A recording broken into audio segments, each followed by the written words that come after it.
Alright, coming at you with a HPAL guy, because everyone's fucking clueless, I guess. And everyone just, what's the top HPAL using? I'm gonna pick those talents and never read my spell book or whatever my abilities do and all that bullshit. It's crazy. When you played Paladin for 15 years, you realize the class really never changes. They swap things around, and it's really never anything new. You level to 90, you figure everything out. You read the talents, you look at your recount, you figure some stuff out, and yeah, you don't need guides. I've yet to look at an HVAL guide. You just read the tooltips. And so you guys be like, oh, he's not doing this, he's not taking that. I don't care. I don't care what the number one HVAL is doing. But I played for like a day or two, got to 1702s. I'm still gearing. I'm heavily under geared. I'm fucking in crafted PvP gear. And so, heavily disadvantaged if you don't have gear, especially the lower bracket double DPS, just cancer. Warriors are cancer for Paladin. So if I was starting out and I was going to give what I wish I would have known at the start is what I'm going to tell you. Okay, talents real quick. You'll see a lot of HPLs go this. Yeah, 3s, pretty good. But then again, this is like by far the best. Why is it the best? Because glyphs, you take this. If you are in 2s facing warrior priest and you're playing fucking paladin, whatever, the warrior goes, he stuns you over in this corner, you come out at 30% after all the bullshit, you freed him, you judgment him, he's slowed, you got speed boost, you run around the corner, you get to right about him here, you judgment him again, you don't go here because if you go too far you get charge stunned.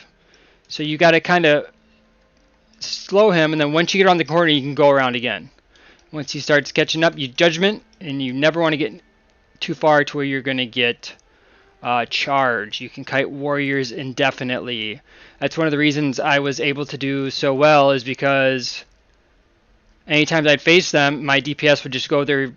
If there was a paladin, would go him, and the paladin would die because he didn't take these talents. He had that kid had no clue what this talent even was. He was looking at the top HPALs on the arena board, copying their build, had no idea that this thing existed, had no idea that if you pair it with this, right when you freed him, you can't be touched in your Ferrari.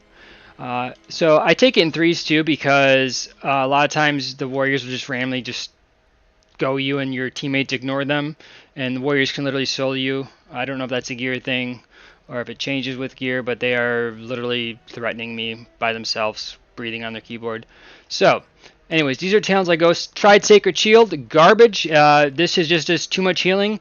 The hot scales with mastery, so you'll get a healing buff. So the hot actually adds to your absorb. Now, never mess with these. You don't have to have hands. Just you'll never spec out of this. These ones you can probably pick whatever one you want. They're probably all good. But I'm going this because I have little gear. I need an extra button. These ones, this is good for 10 seconds of healing, and then you have nothing for a minute. You'll definitely want this. You have it 3 times a minute and does really good healing. So, glyphs. This is what I've been going. Sometimes you can take the Divine Plea. Gives you more mana. It's on a minute cooldown, and you always get 12% of your minimum mana back. So it's always going to give you mana back, and it's on a minute. You could take that. You probably... I don't even think you need the flash one, really. You could even, if you're having trouble on mana, I would take this one. Or maybe this one if it's a spread cleave. Yeah, so that's that. So, which CC do you go? This one makes your Hodge a 30-second cooldown. So if you're Hodging healer when you're doing goes on healer and trying to kill them, or you're Hodging DPS while the healer CC. That's the only time you ever take this, because you keep doing goes. Other than that, repent. Even if you have like a Windwalker, this might be good, because the problem with evil, like if you're playing with a hunter, I found this is really good. But the problem with this is it's 20 yards and rep is 30. You'd be surprised at how hard it is to get 20 yards from someone and cast this.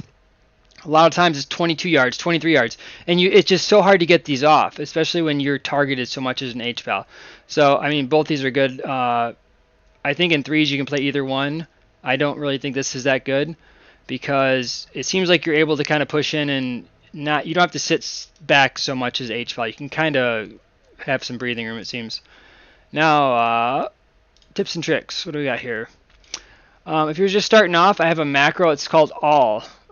Some of my buttons went away because I fucking DC'd and took all my macros off. But I have a button that's called All. If you're gearing HPAL, you'll want a macro similar. So let's say you're facing double DPS a lot of times in low rating. And so let's say it's Ret Rogue. That's like so deadly for an HPAL because you have a minute for Barents and you'll probably have to overlap Trinket and a bunch of other bullshit. So what happens is, let's say you come out and he saps your DPS and then you Aura Mastery because you got the damage reduction and you wall. And so they open you and you have all this damage reduction and you still come out of there at like 20% health. And then he Vanish Groach you and you're at 1% and you're going to die. You're like, I have to bubble. Well, you don't. So you pop this one macro. My keybinds aren't even working and it's a one for all. So I use my unused Trinket, I use Guardian, I use Wings, and I use Holy Avenger, okay? So you come out of that and you basically Holy Shock, probably might even top you in one thing. And you can lay a hands basically. And you'll have like crazy healing for like the next 5, 6, 7 seconds, whatever. And that's basically your lay of hands at low rating. Once you get higher rating, I have you can't see it right now because they all went away, but I have a keybind for Kings and Wings. Sometimes you want to use Kings with another cooldown. If you use Kings by itself, sometimes it won't save somebody. Sometimes you need it with another cooldown. You'll find that Pally doesn't have like every cooldown doesn't just save somebody. It keeps them, like it recovers, but sometimes you have to pair cooldowns to save people. Now the other thing I want to talk about is unused Trinket I have in my bar because it's actually, I would say it's a cooldown because it's basically, I don't know, maybe 20% increased healing. It's insane. It's as good as my other cooldowns. So yeah. Next, we have. So this is very interesting.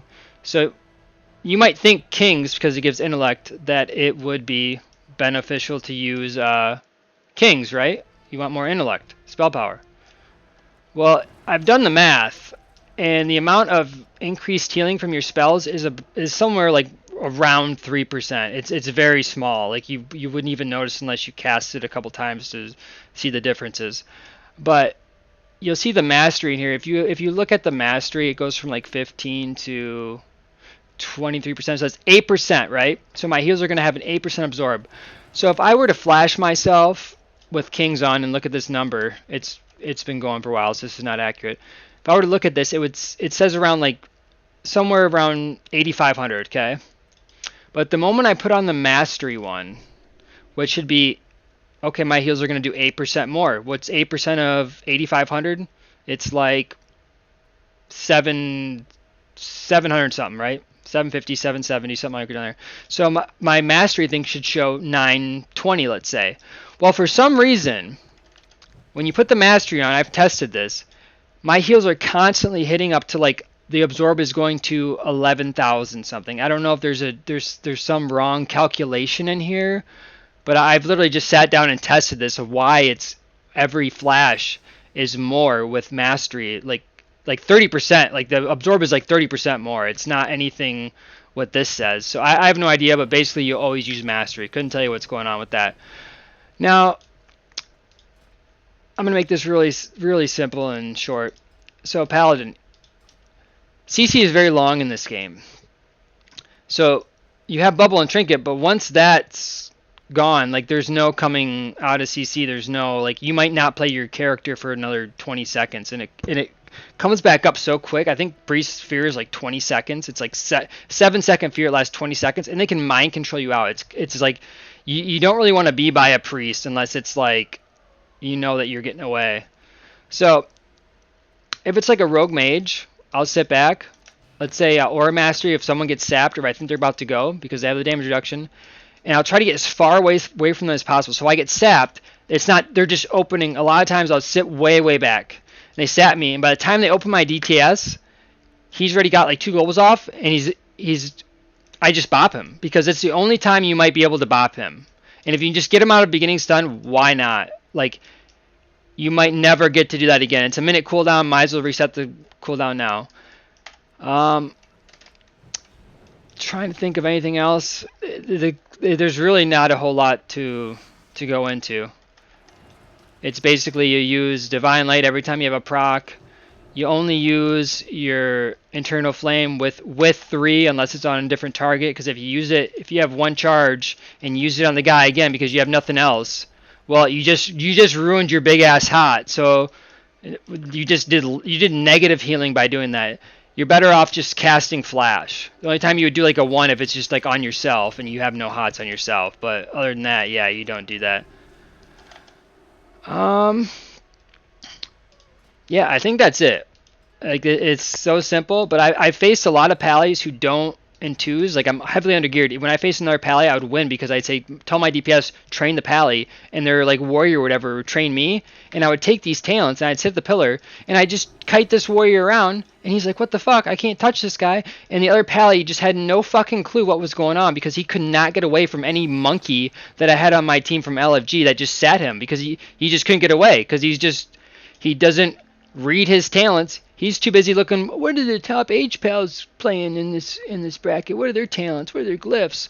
Well, that's probably when you have really good ass 2 other teammates in 3s. Yeah, you can play what he's playing.